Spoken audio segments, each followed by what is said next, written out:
season mau berakhir, ternyata mereka harus bertemu satu sama lain dan harus memulangkan satu sama lain. So, tanpa berlama-lama, kita tepuk tangannya Melandro! Let's go to the land of town! Masih mencari warna biru nih, Ji. Di Velodrome masih warna kuning nampaknya. Di mana warna biru? Warna biru, teriakan suaramu warna biru. Jangan mau kalah dengan warna kuning. Mari kita menuju ke line up dan lim. Oke. Ada sesuatu yang menarik Kaja Jungle, Ji. Kembali dimunculkan strategi unik. Yep, effect. Oke, Yep Effect kita setuju. Tapi satu hal yang gue tidak meragukan dengan dari Kaja Jungle. Karena kalau ngomongin dari Kaja Jungle, clear atau bisa kita bilang nantinya setelah dia ngejungling di atas menit 5, Kaja Jungle itu cepat banget untuk clear minion. Dia akan bergerak menjadi badan, menjadi pick over juga. Ini Shatter, banyak sekali fungsinya. Dari segi emblem pun terlihat ya. Dari Kajanya yang belum support, ini mengandalkan mobilitas juga. Belum lagi dengan Trill dan Steel Hunter, masih dengan template emblem untuk para jungle. Dan gue penasaran sih, tanpa adanya flicker, apakah pick over ini bisa berjalan dengan baik? Tapi kayaknya bukan untuk itu dan itu dia Lim. Sempat kita lihat damage burst yang terlalu sakit dari Kairi. Bahkan coba mendapatkan satu point kill. Tapi nampaknya Willy tidak mau terlalu terburu-buru untuk di pick off. Oke, itu dia. Oh, Devon Judgment dan first blood from Kairi. Ternyata di satu sisi yang lain, Devon Judgment bukan untuk Willy. Target utama mereka, skill. Ya, target yang begitu penting. Itu dia maksud dari Kajanya, Ji. Bukan sebagai yang pick off untuk maju ke depan, tapi lebih ke yang ngejaga siapapun yang masuk untuk mengejar teman-teman dari Onyx itu akan dimakan. Tapi kalau ngomongin dari Team Liquid, kalau kita menyaksikan ini adalah satu pergerakan dari Aran yang mungkin nanti bisa membalikan kembali keadaan, Lim. Yes, cuman setuju juga dari Badang kan. Karena Badang lebih fleksibel lah dengan adanya spell juga. Dia bisa untuk menjadi opener dan bisa jadi defender juga. Tapi terfall pertama ini kayaknya bakal di-skip karena Keyboy. Oke, tapi nampaknya Kyo dia ada patung yang akan menjadi korban keganasan para pasukan dari tim Onyx. Meanwhile pertukaran dengan Turtle, apakah itu worth it? Kalau menurutku nggak worth it sama sekali karena Q ini ditukar dengan Turtle. Wow. Tapi memang udah direncanakan dari awal, Ji. Kelihatan banget kan dari move untuk Onyx. Mereka nggak ada yang mencoba untuk mengintip sedikit pun bahkan dari Turtle-nya dan experience damage. Sebenarnya udah pernah dimunculkan juga kan sama Lutfi dengan Pagito-nya. Lutfi juga identik dengan Benedetta. Waste skill. Tapi kalau misalnya gue lihat ya, ini Lutfi juga jadi salah satu sosok yang menarik untuk kali ini. Dan seluruh teleportation menuju ke arah Onyx kecuali Profesor KB dan juga Kyo. Only, KB masih, ya KB. KB Onyx, sorry, Kyo only. Wow. Sang juara dari season yang kemarin. Ternyata gak dapat perhatian. Surprise, tampaknya dia pecah untuk kali ini bakal menuju ke arah sosok seorang padangan Aran. Play ke power defensive masih dikeluarkan begitu saja. Tapi untuk kali ini mereka nggak perlu worry untuk kehilangan defense judgment. Karena memang main course utamanya bukan defense judgment di sini. Iya. Itu sebenarnya bait flicker udah lumayan kok. Karena di next objektif di Turtle yang kedua, ini nggak ada flicker untuk Aran. Bakal bagus dari move-nya juga. Widhi, jangan lupakan dari sosok seorang Keyboy. Kali ini benar-benar menjadi point kill yang sangat mahal. Kenapa? Karena Keyboy penentu rotasi apa yang dimiliki para pasukan dari tim Onyx. Tapi Fabian tidak mau tinggal diam. Dia ingin menemukan seluruh kerugian yang sudah dialami dengan Purple Pulse. Karena rotasi dari Kaja. Memang dia bisa nge-clear cepat minion, tapi kalau ngomongin dari rotasi tidak bisa dipungkiri. Suyo itu lebih mahal lagi. Kenapa shotgun dari bottom lane? Fokus api dari Sorkari dipecah menyangkut lagi. Tidak ada kesempatan untuk bisa bertahan dan itu dia Purifying. Gak bisa menghilangkan suppress dari bottom lane. Nah point kill lagi-lagi Kyo menjadi target utama. 2 kali tumbang. Cukup berbahaya juga dan ini dia penguasaan map yang begitu baik dari Onyx. 2 arah yang bisa mereka ambil. Top lane, bottom lane semua bisa dijangkau. Ada fan yang bisa dijalankan tapi nampaknya di depan sana jangan lupakan para pasukan dan tim Onyx memasang Tifat kembali dengan Keyboy di depan dan damage yang tidak bisa dikalkulasi dan Kairi retribution on point kembali keadaan yang sudah dimiliki dari tim Liquid. Kalau bisa kita saksikan tadi tanpa adanya Ring of Order, karena kalau Ring of Order plus retribution itu kayak damage tambahan, Lim. Tapi tetap Suyo akan lebih enak sih. Soul Saver kita tahu ada threshold HP sebagai damage tambahan juga. Jadi kayak ya untuk Turtle mungkin memang udah di atas 50% dipegang sama Liquid. Beradu retribution sekalipun dari segi air. Assist Lutfi, ini dia salah satu X9 damage yang tadi sempat gue bahas juga. Masya ini bisa banget nanti match up dengan siapapun yang mau ngurus gue lebih jauhnya. Ya, tapi kalau kita menyaksikan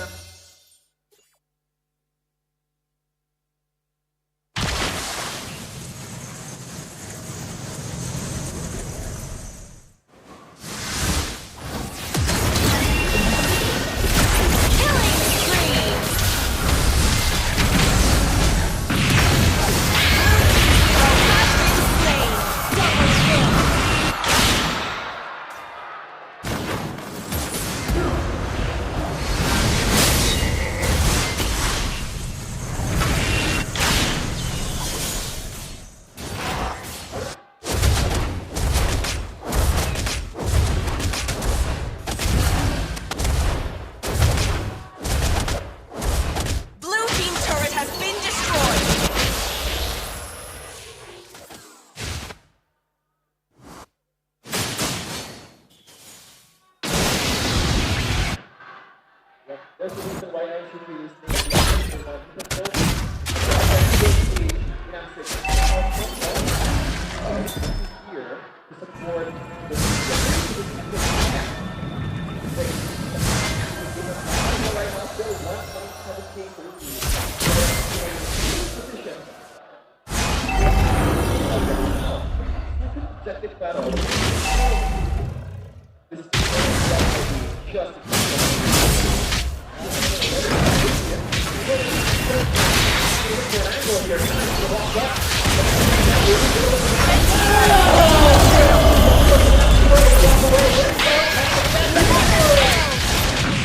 Blue team hero has been slain. Double kill.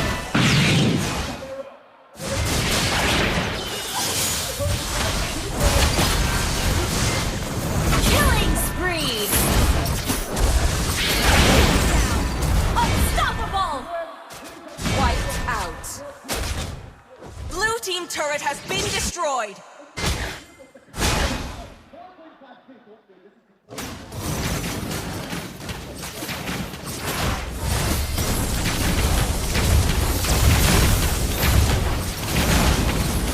Blue team turret has been destroyed.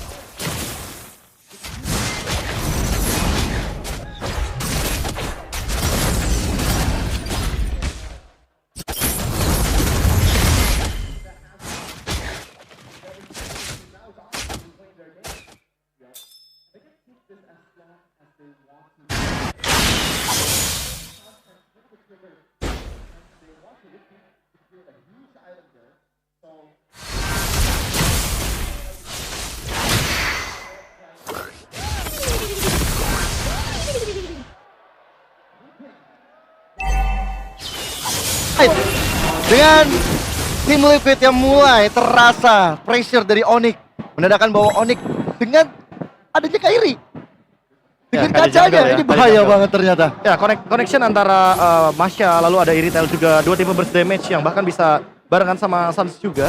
Dengan ada efek duality udah pasti bakal jadi double trouble juga. Jadi main pick off-nya unggul banget buat Onyx. Iya, gameplaynya benar-benar main pick off banget gitu. Mako pick off, dan sepertinya hal yang sama juga akan terjadi di arah top lane. Walaupun demikian, kita ngelihat bagaimana kajanya dari Kairi. Ini emang benar-benar sambil targeting situ aja. Karena ya menurutku, mainnya adalah main jump scare. Dadakan, main tiba-tiba mengagetkan teman-teman dari tim Liquid. Tapi kalau kayak gini jawaban dari tim Liquid ID itu harusnya gimana, Prof? Ya udah pasti mereka harus aware ya sama map itu yang pertama. Oke. Dan karena early game-nya udah kalah, udah pasti mereka bakal kuatin di tim fight 5-nya. Dibandingkan nanti mereka kayak kena culik. Karena balik lagi objektifnya Onyx sebelum adanya Lord atau takedown Lord, mereka harus ambil satu player dari Liquid duluan. Dan masalahnya wave di top lane ini juga didorong terus-menerus. Blue Ya, team turret ini has repot been banget ya. Jadi destroyed. ya tadi alternatif dari Moskov yang kita mention, waktu draft pick ternyata adalah pick dari Lutfi-nya, pick dari Masyanya, dan selalu pick keempat ya, jangan lupa untuk option dari Lutfi yang bisa ke tipe damage juga. Ya. Dan Lordnya sudah mulai coba untuk dipegang oleh Onyx. Mereka lebih unggul dari kuantitas pemain juga, mereka bisa untuk global presence juga. Dan lihat bagaimana posisi dari Lutfi yang gak ada yang bisa screening. Oh, bahaya juga sih buat Kyo ya, kalau misalkan dia show terlalu jauh di sana. Ini ada sentry. Mulai ada satu tsunami plan. Di follow up dengan penalty strike di point. Nomor sedikit masalah. Jebakan lihat di arah belakangnya.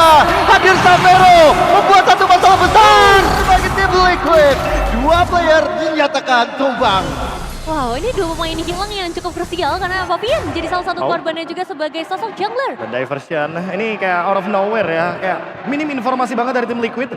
Mau gimana pun caranya, tim Liquid emang bener-bener harus aware sama map mereka, tapi yang buka map juga terlalu sedikit. So ini bakal jadi free lord seharusnya buat Onyx. Tapi itu dia nggak sih problemnya kalau pun memang mencoba jauh juga agak repot gitu dengan hasil dari loot ini 505. Yang ini udah pasti membuat dari segi snowball gitu, dan one hit combo pun juga sangat besar kemungkinannya kepada tim Liquid yang membuat akhirnya tim Onyx mereka udah kuasain semuanya. Minion sudah dikuasai, jungle sudah dikuasai, dan bahkan Lord sudah jelas di free. Efek Thunderclap ya, dan kali jungler dari Kairi kembali muncul. Setelah terakhir kali mungkin digunakan waktu itu di season 11 regular season. Saat itu Onyx mengalahkan Alter Ego. Dan kalau kita ngomongin global, dulu yang mainin itu Wise. Iya, Waktu iya. dia masih di Blacklist International. Ini kayak kejutan tapi nggak kejutan-kejutan banget karena udah pernah dibawain ya. Iya. Ya, bukan pertama kalinya ngeliat, udah pernah ngeliat tapi ya ini mungkin lebih advance lagi di patch yang sekarang. Revivalnya ya Iya. kembali. Karena dikombinasikan juga dengan efek teleport yang cukup banyak ya. Blue team Itu turret plus has one been dan yang lainnya udah pasti bakal bersinggungan dengan tipe 2 burst damage-nya ya. Ada Masnya dan juga ada Iritel. Aran? Oke, dengan adanya seperti dilakukan oleh Aran, Sans masih bisa jadi juga. Lord sudah berjalan di arah top lane. Akan coba untuk mulai mendekat juga pastinya karena sekarang dari Onyx mereka cukup pegang kendali permainannya. Ada satu Sulit dia dilakukan, tapi Tsunami Flare menunjukkan ada G-Boy. Masih terbongkar di portal, tapi Luigi yang kali Muhammad. Luigi yang tumbang, Luigi karena depan dari Aran. Muhammad mendapatkan fist break-nya. G-Boy menghilang, tapi Kairi bisa memberikan rasa yang begitu berbeda. Dan sekarang tidak ada minion. Wow, tanpa kehadiran minion, kita bakal melihat sebentar lagi Onyx mampukah mereka mendorong lebih dalam. Karena menyisakan 2 pemain saja dari tim Legend ID bukan kabar yang baik pastinya untuk mereka. Oh my god, satu player sudah tumbang dari semua pihak di belakang. Yosora di the best turretnya untuk Onyx di game pertama. Game pertama yang cukup flawless, kehadiran Kaja Jungler bagi tim Onyx membuat mereka mendapatkan game yang cukup singkat, kemenangan setelah menghadapi tim Liquid ID sang mantan juara APL season lalu. Wah, ini sebuah elemen kejutan yang dibawakan kembali ya. Dengan membawakan Kaja Jungler, pick off-nya ada, gak harus nunggu T-Boy buat inisiasi. Jadi paket komplit, mereka bisa ganking dengan tipikal kuantitas yang banyak dengan adanya shortcut, dengan ada diversion. Tapi mereka juga bisa pick off dengan tipikal kuantitas yang gak apa-apa satu aja. Yang penting yang ditangkap sama Kairi, Divine Judgment-nya, siapapun itu orang yang penting. Jadi pada kesimpulannya adalah menangnya dari segi player tahu dengan gameplay yang bisa dibilang ya sebenarnya front to back banget. Ambil satu, ambil satu lagi, dan pada akhirnya ini yang memisahkan tim Liquid untuk agak sulit untuk bisa mendapatkan makro di game kali ini. Dan Aran yang ditugaskan atau diproyeksikan ya untuk ngasih feedback